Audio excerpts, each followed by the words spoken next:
और अके दाब गए बेकार, क्योंकि जगत जननी है, इनसे कौन जीत पाया है।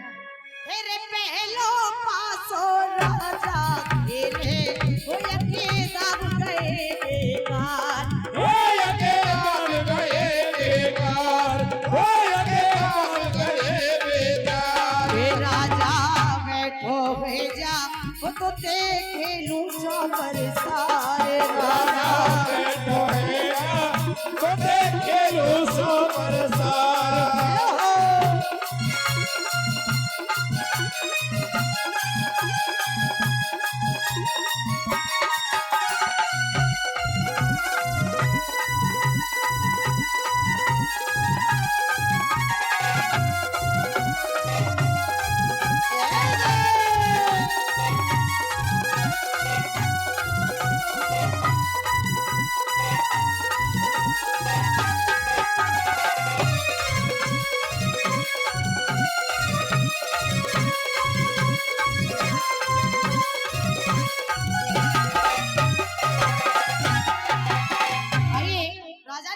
चतुराई से खेला लेकिन कोई पार नहीं पाई।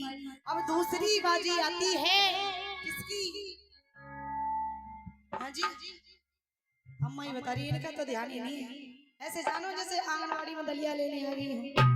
सच्चे दरबार की मांगे प्यार की, बताया क्या? हेरे तू जो पासो मेरी मैया खेले, और अके आए ताब हजार, बोली माँ के प्यार की। मेरे तू जो पासो मेरी मैया खेले, अके आए ताब हजार, अके आए ताब हजार, ओ अके आए ताब हजार। हे राजा बैठो भेजा, वो तो देखे ऊंचो परेशान, राजा बैठो है जा, तो देखे लूचो। राजा ने बड़ी चतुराई से खेला लेकिन कोई पार नहीं पाई। राजा हार गया, महारानी जीत गई। माँ ने कहा राजा तूने तो शर्त रखी थी कि मैं हार गई तो मुझे तेरी रानी बनकर रहना पड़ेगा, अब तू हार गया, तेरा क्या हो? तो माँ ने क्रोध में आकर के उस राजा को अपने श्राप से पत्थर का बना दिया और पूरे गांव से बाहर फेंक दिया। कहते हैं पतवारी जब भी पाती है गांव से बाहर पाती है, पतवारी कभी गांव के अंदर नहीं होती। अच्छा किसी ने देखा है गांव के अंदर पतवारी? हाँ, आइए बताया क्या?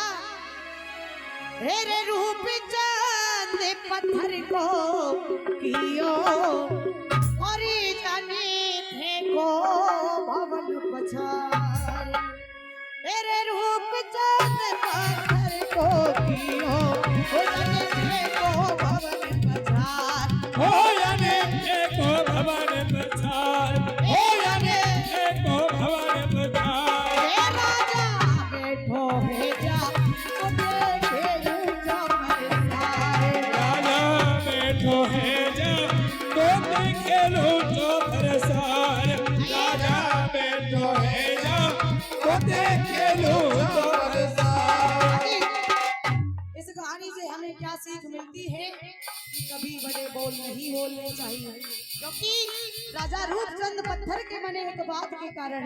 आइए बताया क्या? अरे बात का ही तोल मोल, बात का समझना, बात का ही तोल मोल, बात का समझना, बात का ही तोल मोल, बात का समझना, बात का ही तोल मोल। इस बात वाले आदमी को बात खा जाती है, बात वाले आदमी को बात खा जाती है, बात वाले आदमी को बात खा जाती है। बात के ही पीछे चली रण में तलवार है, बात के ही पीछे चली रण में तलवार है, बातों ही बातों में जान चली जाती है, वो बातों ही बातों में जान चली जाती है, इन बातों ही बातों में जान चली जाती वो है। बातों ही बातों में जान चली जाती है। आइए राजा को पत्थर का बना दिया। राजा की जो रानी थी उसको 7 दिन हो गए राजा महलों में नहीं पहुंचे। रानी दुखी होकर के माँ के भवन में आ जाती है, कहने लगी माँ बचपन से लेके आज तक मैंने तेरी सेवा पूजा आराधना की है, लेकिन आज मेरे पति का कोई पता नहीं है, न जाने कहाँ है।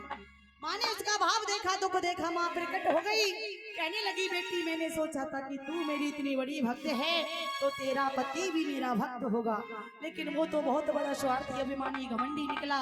मैंने क्रोध में आकर के उसे अपने श्राप से पत्थर का बना दिया है।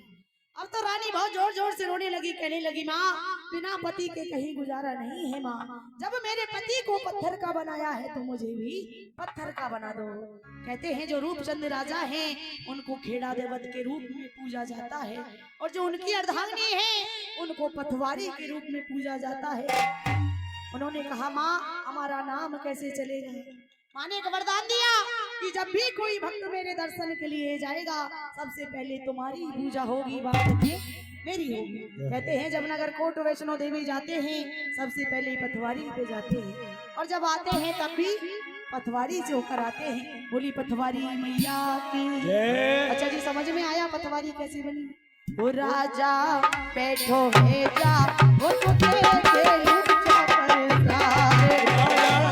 बैठो है जा तो खेलो सो बरसात, राजा बैठो है जा तो खेलो सो बरसात। और बताया क्या कि धरती पे कोई गिर जाता है तो दूजा उसे उठाता है, लेकिन नजरों से जो गिर जाता है उसे कोई उठा